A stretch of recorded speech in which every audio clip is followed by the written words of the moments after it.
This is the video on the pyramidal tract. Movement is an extremely complicated process for the brain.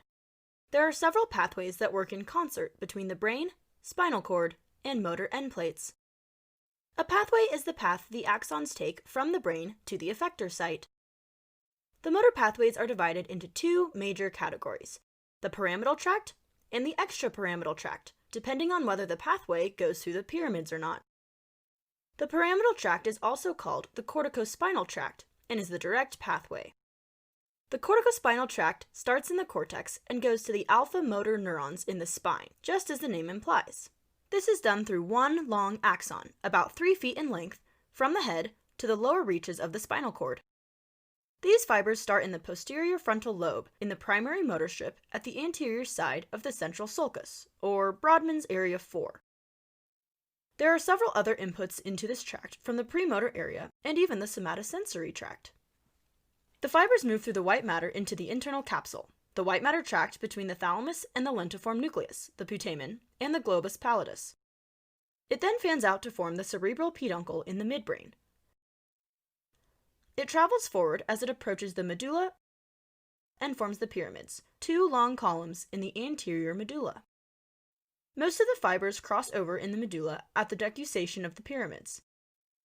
These crossed fibers move laterally and posteriorly to form the lateral corticospinal tract in the spinal cord and control the limbs and digits. A few fibers do not decussate at the pyramids, and these remain anteriorly placed as the anterior corticospinal tract.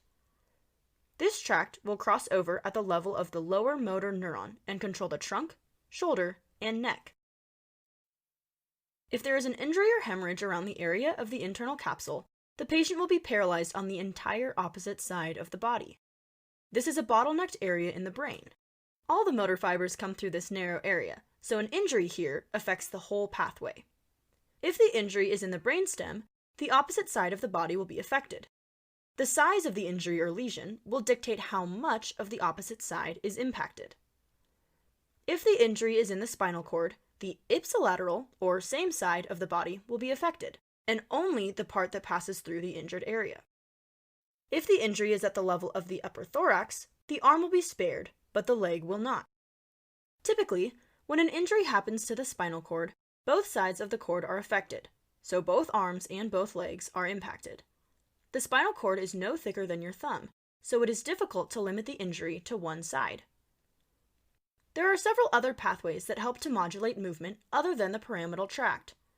These are the extrapyramidal tracts. They are the rubrospinal tract, the tectospinal tract, the vestibulospinal tract, and the reticulospinal tract. The cerebellum and basal ganglia play important roles in the modulation of movement, as does a feedback mechanism from the Golgi tendon organs, stretch receptors, vestibular receptors, proprioceptors, and so on. Movement is extremely complicated. This ends the video on the pyramidal tract.